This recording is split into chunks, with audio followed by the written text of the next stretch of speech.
Look at this crispy macaroni and cheese.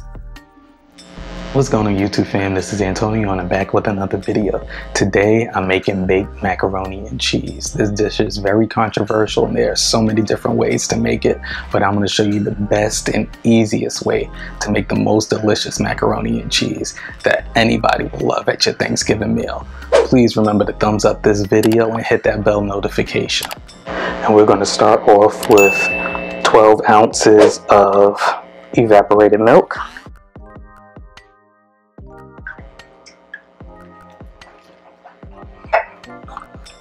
To that, I'm going to add some half and half. We're going to get to 3 cups.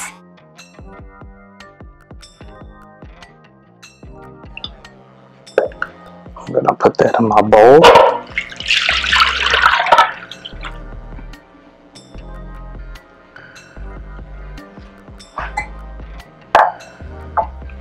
I know when most people think of macaroni and cheese, they think of the way to make it with roux, butter, and flour. But this is so simple that you won't even need to be at the stove to make it. And I think the quality of mac and cheese that I'm used to, this represents it so much more than roux flavored macaroni or roux style macaroni and cheese. So 2 or 3 cups of milk, I'm adding 3 large eggs.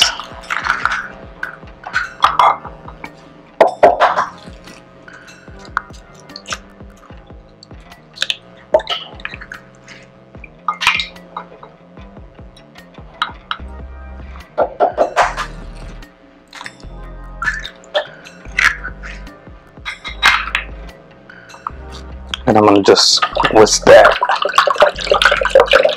until the eggs are mixed in really well. Alright, now we're going to season. So I'm going to use a half a teaspoon of black pepper.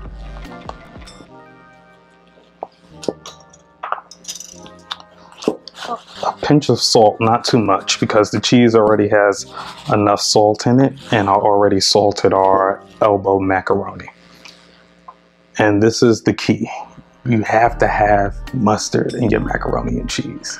If you can't find ground mustard, feel free to use Dijon or spicy brown mustard. But this makes a really good impact on the macaroni and cheese. And we're going to use a tablespoon.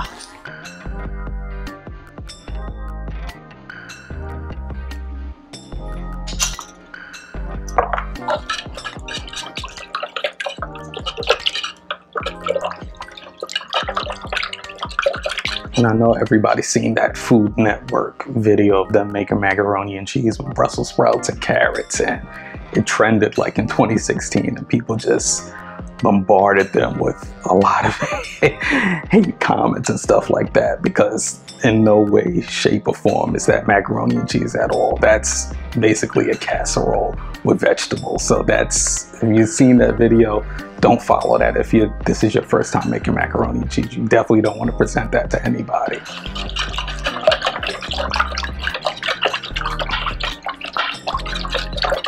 You just want to make sure all of our seasoning is well blended into our egg and milk mixture.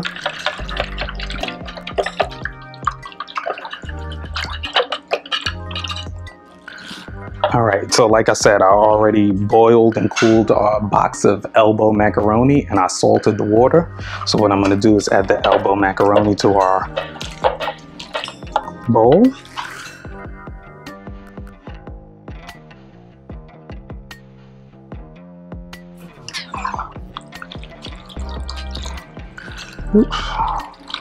You just want to get all of the milk mixture in there.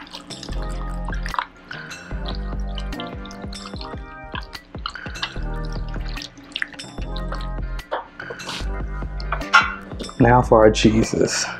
I'm using 5 different cheeses. I'm using sharp cheddar, extra sharp, Gouda, mozzarella, cheddar jack. And I already used 4 ounces of each and just mixed it all together. And what I'm going to do is save a little bit of the cheese mixture to sprinkle it on the top of the macaroni and cheese once we get it in the pan. And I know I've tested this out with a bunch of different types of cheeses, even using Velveeta, but for me, Velveeta just changes the whole macaroni and cheese dish, and I just don't like the flavor of it at all. But if you like Velveeta, go ahead and use it. So I'm just gonna add a couple of handfuls of the cheese. Just mix it around. So I have my baking dish here. What I'm gonna do is pour a mixture. And what you wanna do is just spread it all over the top.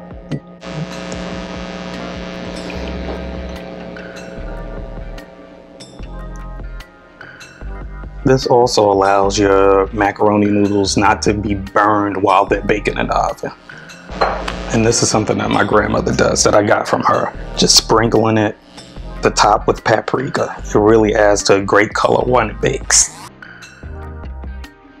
All right, I have my oven set to 350 degrees. I'm gonna pop this in the oven for about 40 to 45 minutes. And when we get back, you'll see the finished product.